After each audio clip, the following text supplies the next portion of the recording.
Well, I'd like to start this, but I forgot to push the right button, so let's fix this bad boy. There we go. This morning, let's explore what is enlightenment. This is Lama Jigme Gyatso of the Buddha Joy Meditation School doing his personal imitation of Hermione Granger.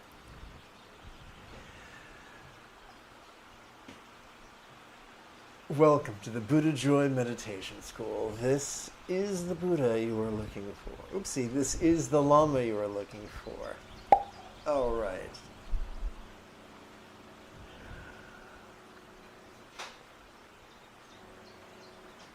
This morning we could chant and meditate and enjoy a lesson or two. But first, if you love Star Wars and you wish to meditate as transformatively as Yoda learned to meditate on Dagobah under the guidance of Qui-Gon Jinn, be sure to subscribe and ring that notification bell.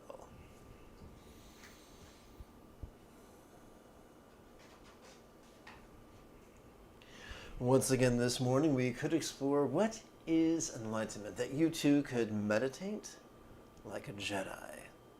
If at any point during this morning's live stream you have a question about chanting or meditating or philosophy, do not be shy. Simply type your question in great detail in the chat window on the right-hand side of the screen. Now, if you're watching a replay, the only place you can type your question will be in the comment area below the video. Well, folks, it is dark 100 here in California.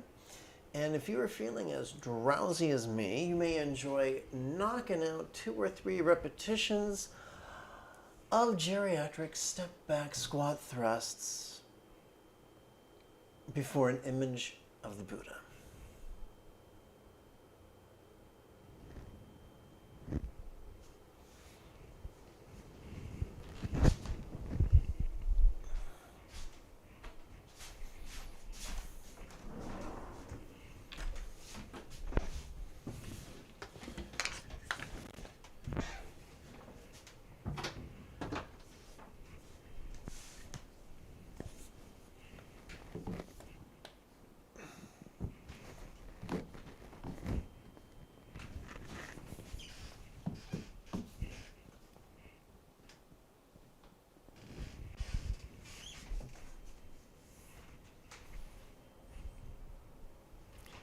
I guess I should adjust this a little bit.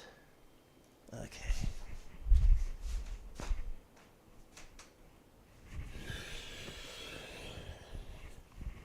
May I liberate all beings by mastering the Eightfold Path through relying on the Buddha's example, instructions, and students.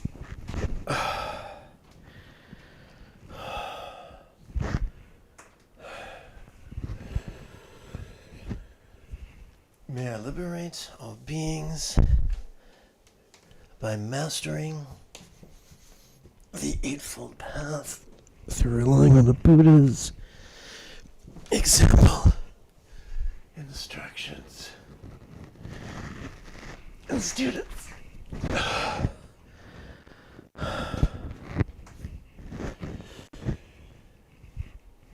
May I liberate all beings by mastering the Eightfold Path through relying on the Buddha's example,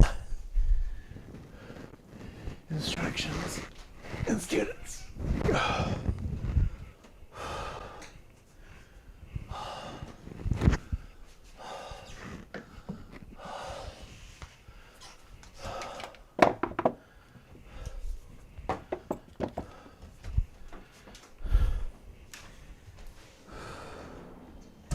Well, that was wonderfully invigorating.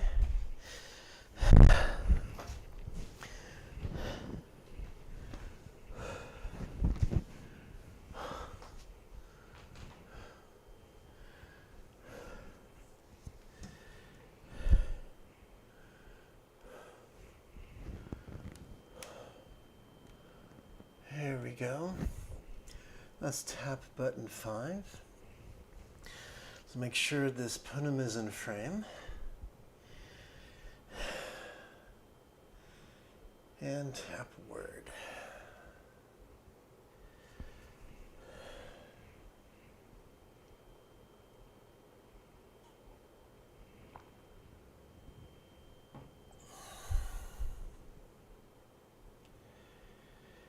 Contrary to popular belief, the Buddha taught in the concluding passage of the Satipatthana Sutta that full enlightenment could be attained by anybody in 7 years, or 7 quarters, or 7 months, or 7 weeks, or 7 fortnights, or 7 weeks, or even 7 days. If you ask me, that's not elitist. That's egalitarian. Now, there are lots of people teaching meditation, teaching methods that don't work, that don't produce Buddhas. And therefore they try to cover things up. They could say, well, my stuff isn't working, let me rethink some things. Or they can say, my stuff isn't working, it's your fault. Or they could just move the goalposts to obscure the fact that their stuff isn't working. Instead of saying, giving the Buddha's timetable, let's say, oh, it takes 3 great aeons. The universe has to create itself, destroy itself, and lay dormant 3 times for you to be a Buddha, which is not what the Buddha taught. What if the Buddha's path was always intended to be easy?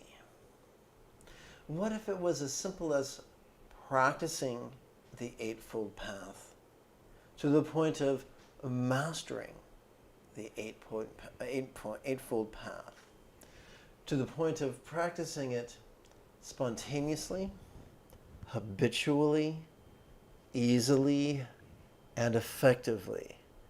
Think about that. We still are humans with bodies that sometimes support us and sometimes fail us. We experience the full spectrum of human motions, from the glorious to the grotesque, from the interesting to the boring, from the pleasurable to the painful. What separates a Buddha from a non-Buddha? They are able to, they have mastered the Eightfold Path. So when stuff comes up, they know how to deal with it. They might not know how to deal with governments or natural disasters, but they know what to do with their own bodies and their own faculty to communicate and their own minds. They know to be loving and be kind, to notice and to let go.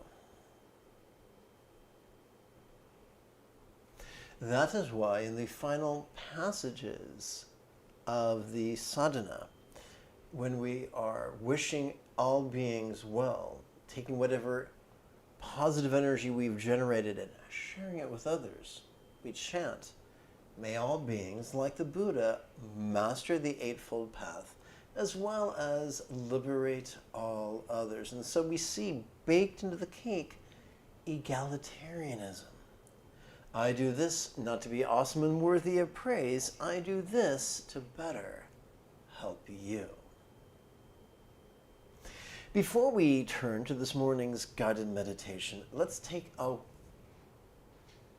a minute for housekeeping.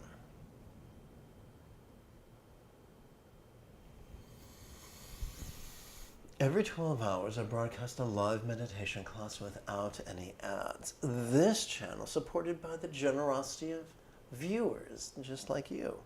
With your help, this channel could come to support the next generation of nuns, monks, yogis, lamas, and even brick-and-mortar meditation centers, each replete with a resident teacher and their apprentice.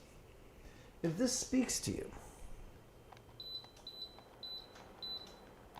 and you'd like to help out even for as little as the cost of 1 cup of coffee a month. Then go ahead and poke around the description area below the video. You will find links, one for Patreon and another for PayPal. You will find YouTube buttons, one to join and one for Super Chat. Click whichever one speaks to you, and you will be, and I thank you. And now, I think it could be great fun if together as a team we chanted the first 6 passages of my adaptation and amplification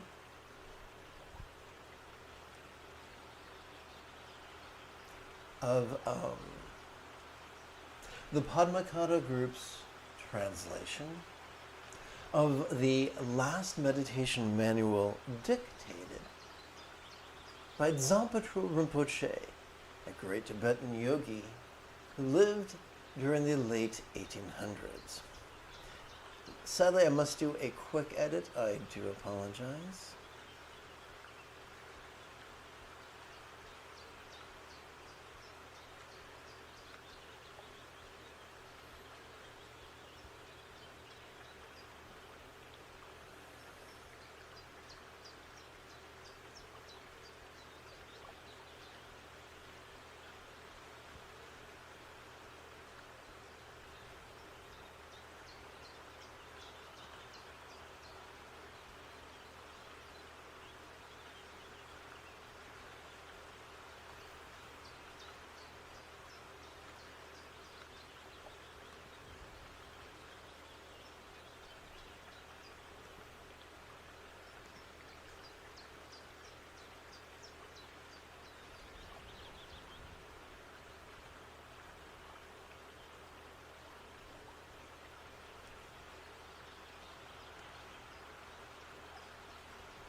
Insert and click like a bunny. Let's make sure that the display is in sync and chant. Namo Vajrasattva. If but a single drop of the nectar of your name would fall upon my ears,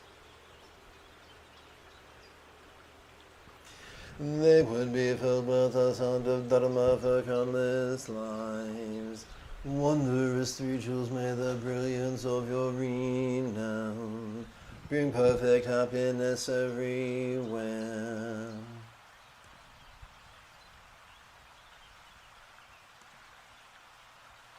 Oh, that works.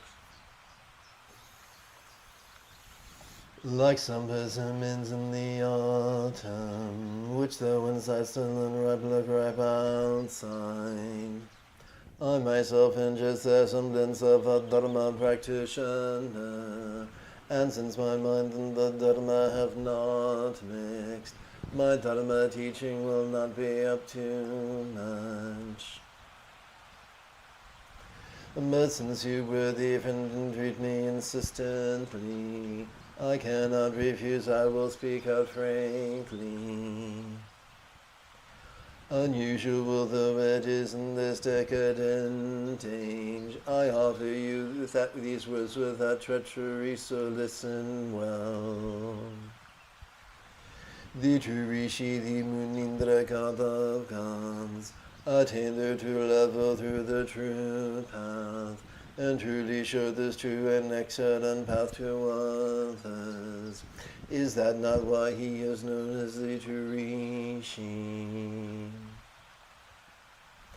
Alas for the people in this age of residues, the mind, soul, and core of truth has withered, and people live deceitfully.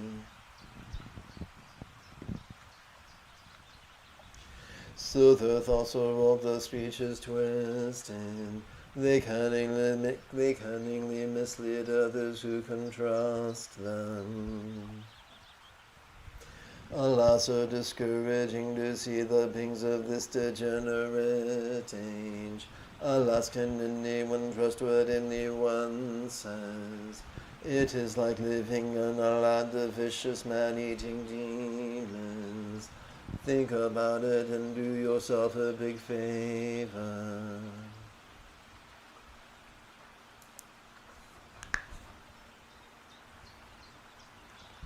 Paste. Excellent. All right.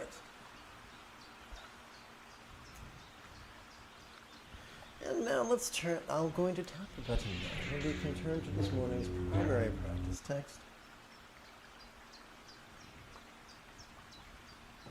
which should be available for free download in much less than 6 hours, probably closer to 3.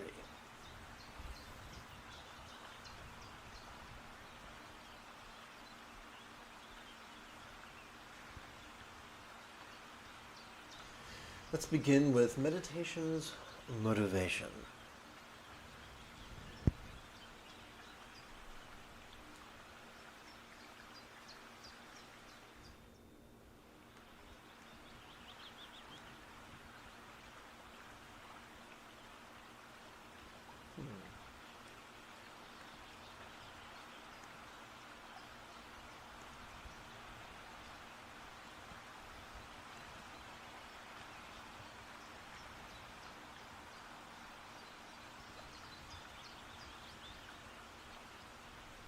May everyone be free from stress, may everyone be happy, may no one be separated from their happiness.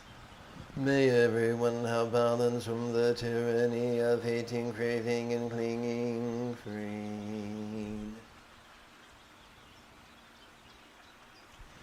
May I liberate who beings my mastering the Eightfold Path through relying on the Buddha's example, instructions, and students. May I liberate all beings by mastering the Eightfold Path through relying on the Buddha's example, instructions, and students.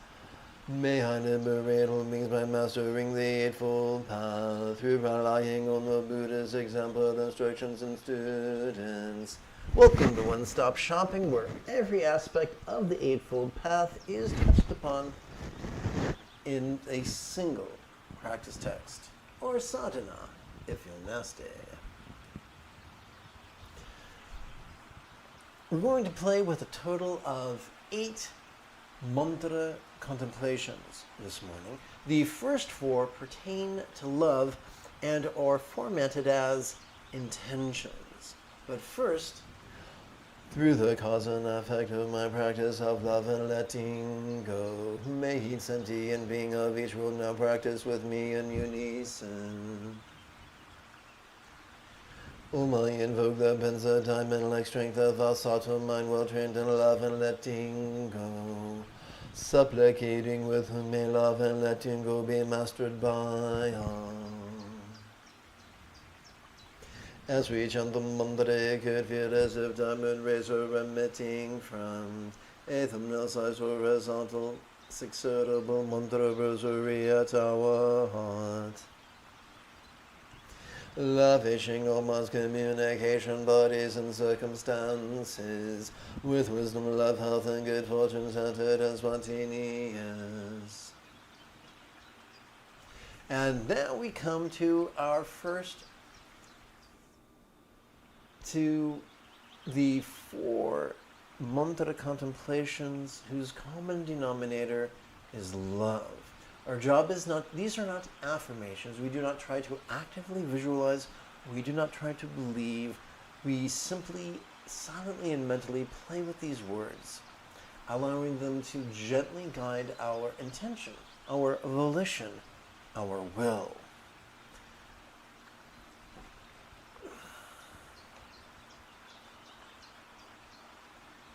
In Tantric Buddhism, we are fond of using the figurative approach, and although figurative statements can be at times confused for literal statements, we persist with figurative statements because vertebrates on this planet evolved to think symbolically. In this practice text, the archetype of enlightenment that we work with is known in Sanskrit as is known as Vajra Sattva Karma Mudra, which translates into Tibetan as Dorje Sempa Yab Yum, which translates into English as diamond, mind, mother, and father. We use the phrase mother and father because there are two Buddhas, a male and female, sitting in tantric union. Now you could say this seems heteronormative, and you're right. So if you were an artist and you want to donate some artwork exploring a multiplicity of sexual variations, I would be elated to take a look at it.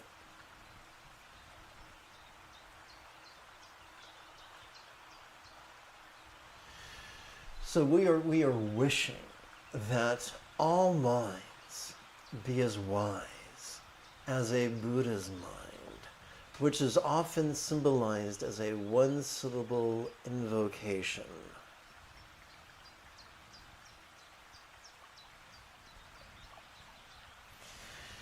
Welcome to Buddhist Manifesting, where we keep things simple. We only deal with 4 vague wishes. The wishes for wisdom and love and health and good fortune. Instead of focusing on one person, we focus on all beings everywhere, real or imagined. During each in-breath, we recite a loving intention. And during each exhalation, not only do we whisper the mantra, but we physically relax as best we can. All of this ensures that while manifesting, we do not accidentally ignore the warnings of the second noble truth and merely exacerbate our stress. If this is your first time, give yourself permission to have a learning curve. Persist with these exercises every 12 hours, and within a week or so, it'll feel like old hat.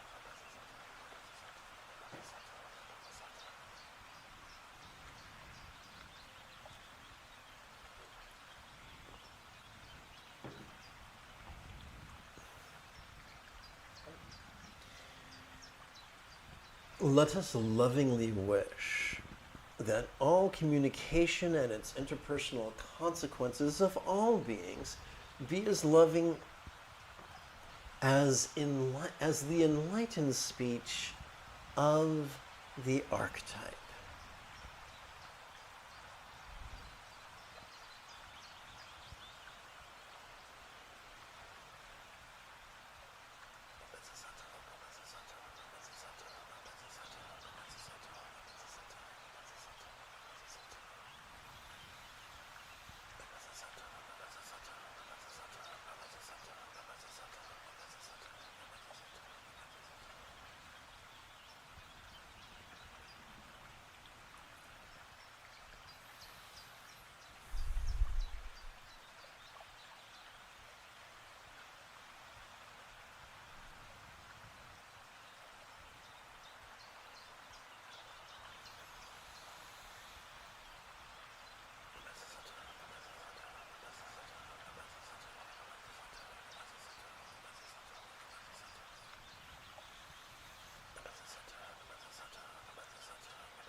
Let us lovingly wish that all bodies be as healthy as the archetype of enlightenment is depicted as being.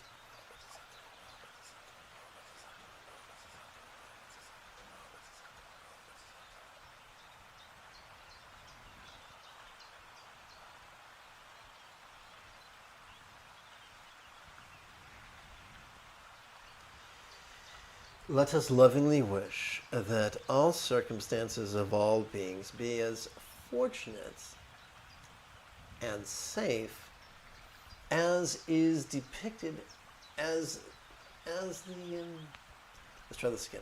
May the circumstance of all beings be as fortunate as the circumstance of the archetype of enlightenment is depicted.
As promised, the second 4 mantra contemplations would pertain to letting go. So we're going to play with 8 more mantra contemplations. Let's try this again. We're going to contemplate letting go 4 more times. Wow. Take 3. Let's contemplate letting go 8 times. 4 times with a mantra and 4 times without a mantra. Each of these 8 times we're going to contemplate letting go through the cunning use of rhetorical questions. But first we're going to review the actual meaning of emptiness in the next 2 pages. May I let go of all circumstances, bodies, communication, and minds, as if they were as non-graspable as a vast empty void. Like the illusion of the infinite azure sky on a bright and beautiful cloudless morn, which, although tantalizing to the eye, could be non-graspable to the hand. So, as I mentioned, we're going to play with 8 rhetorical questions. Why is it that as we inhale, we could visually perceive our circumstances, and yet, as we physically relax into our exhalation, these exact same circumstances, whether they are safe or dangerous, affluent or scarce, they could feel as if they were as non-graspable as is depicted in the artwork of the, let's try this again, as non-graspable as the archetype's real or imagined paradise comprised only of light.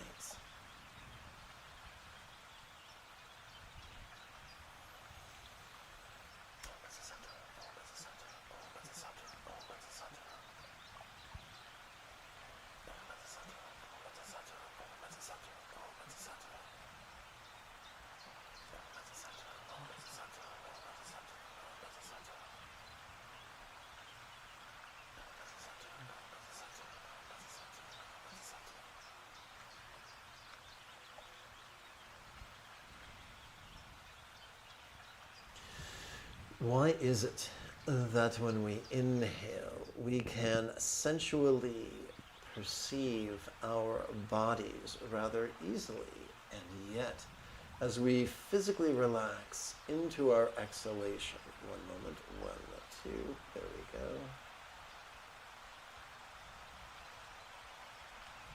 As we physically relax into our exhalation, these exact same forms, whether they're beautiful or ugly or healthy or sickly or injured, could feel as if they were as non-graspable as diamonds, real as diamond mind's real or imagined body comprised only of light.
Why is it that, let's fix this real quick.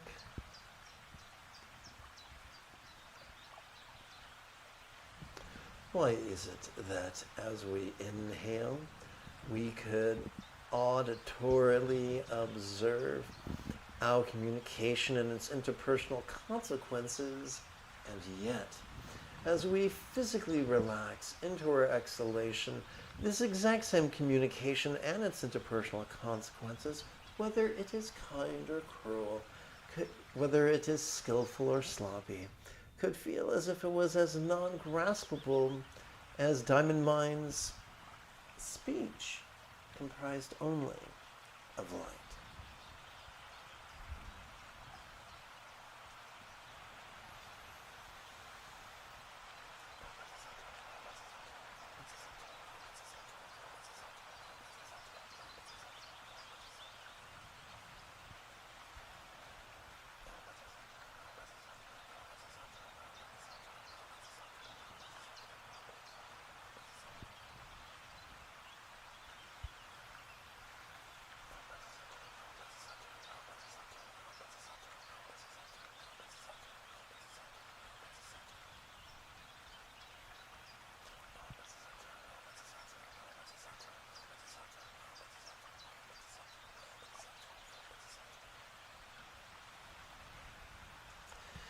Why is it that as we inhale, we can clearly perceive our mind's perceptions, emotions, intentions, thoughts, memories, and imaginings, and yet, as we physically relax into our exhalations, our mind's faculties, be they sharp or be they dull, be they wise or be they ignorant, could feel as if they were as non-graspable as Diamond Mind's one-syllable mantra comprised only of light.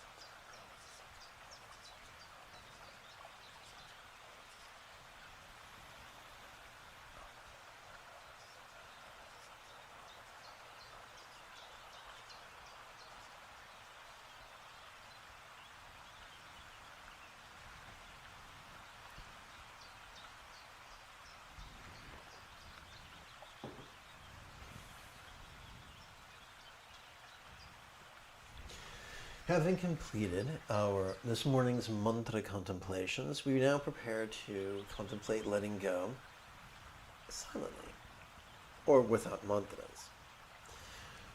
Let us play with melting as a metaphor of impermanence to help us to better leapfrog over the tyranny of our clinging tendencies, and let us play with absorption as a metaphor of interdependence to help us to better leapfrog over the tyranny of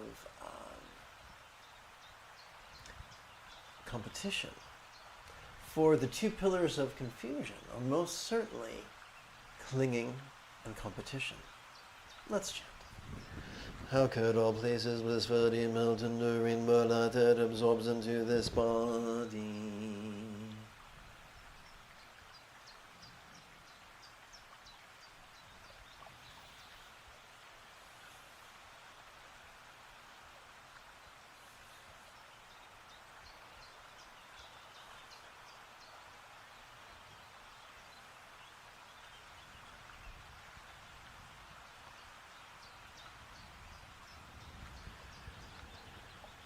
How could all bodies blissfully melt into rainbow light that absorbs into this speech?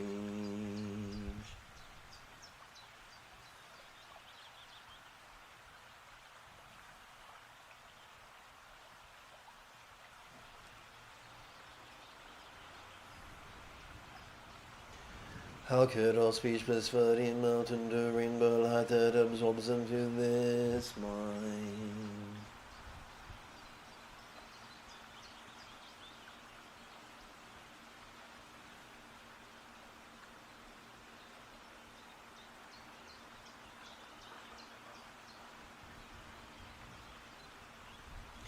How could all minds blissfully melt into rainbow light that absorbs into infinite emptiness?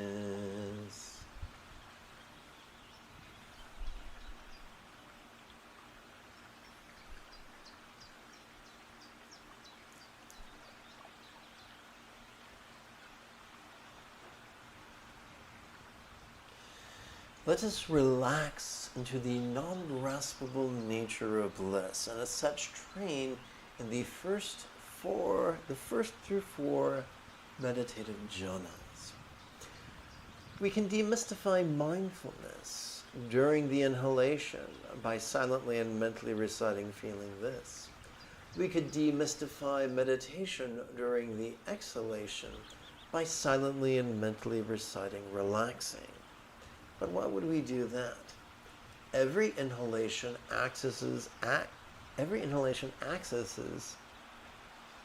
with every information we access, the sensory acuity that allows us to perceive sensations and flavors and scents and sounds and sights and the like, as well as our emotions, intentions, reason, recollection, and imagination. When we perceive these things vulnerably, passively, viscerally, and spontaneously, the only label we need ever use is simply the pronoun this. But what are we to do with all these things we notice? During each exhalation, we access the parasympathetic nervous system that supports both physical relaxation as well as mental release. What are some of the things we could find or notice ourselves releasing?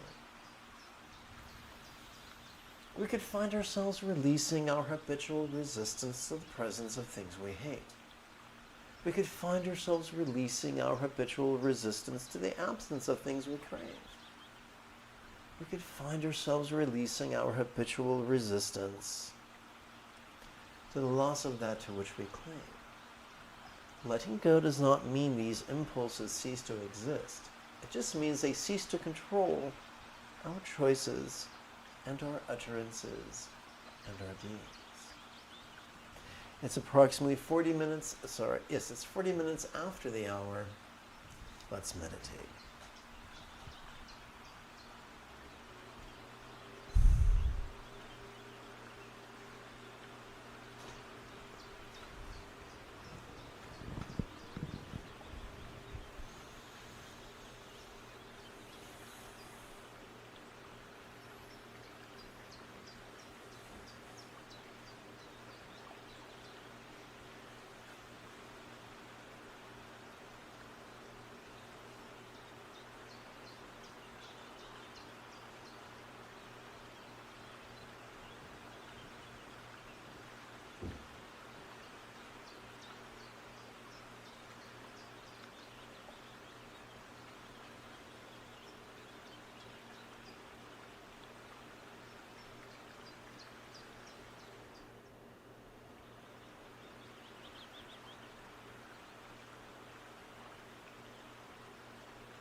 Let us now relax into the non-graspable nature of awareness. This exercise correlates to the 5th through 8th jhanas, or levels of meditation.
May all my speech forms and lots have the wisdom, love, health, and boon of diamond minds, mythical mind, speech form and lots.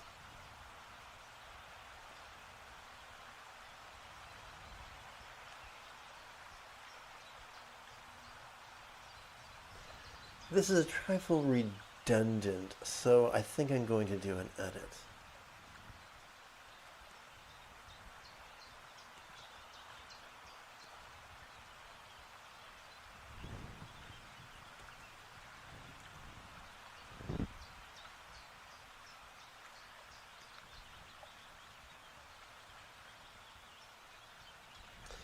May all beings have the wisdom, love, health, and boon of diamond minds, mythical mind, speech form and lot.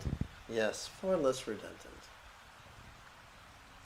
Well, we've sat for the better part of an hour, so perhaps you'll find it refreshing to knock out 2 or 3 repetitions of geriatric step-back squat thrusts.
May I liberate all beings by mastering the Eightfold Path through relying upon the Buddha's example, instructions, and students.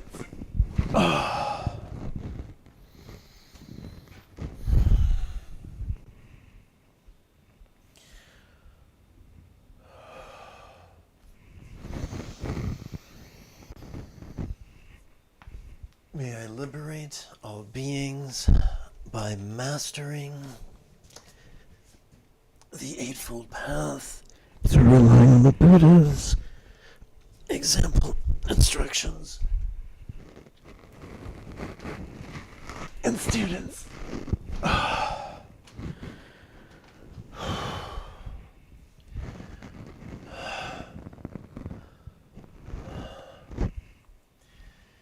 May I liberate all beings by mastering the Eightfold Path through relying on the Buddha's example, instructions, and students.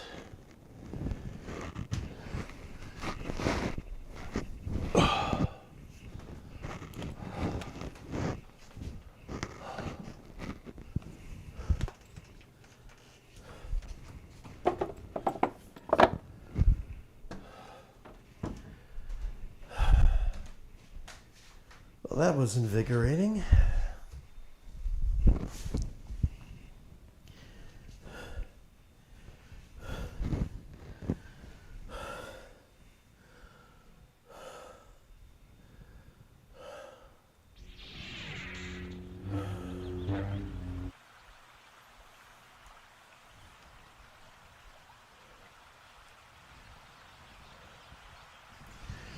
May all beings like that.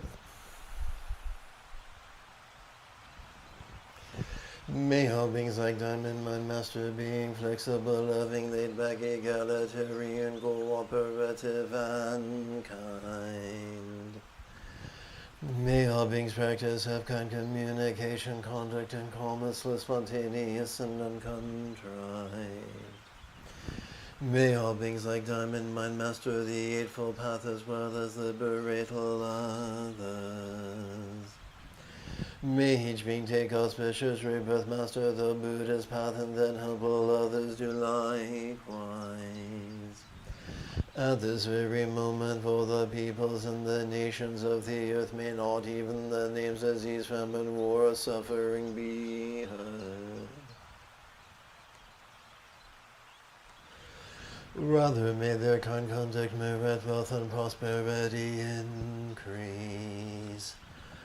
And may supreme good fortune and well-being always arise for them. Beginning with Kuntu Zangpo and Great Dorje Chang down to Mayung Kainder Sri Lama. Whatever aspirations they have made to benefit beings, may I accomplish them all.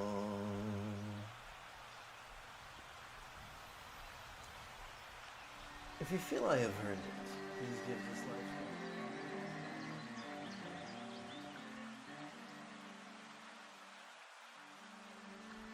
In approximately 10.5 hours, we could return to consider ego, liberation, and meditation, as well as chant and meditate some more. Until then, may you and yours be happy and healthy. And if you are as geeky as me, this is the way.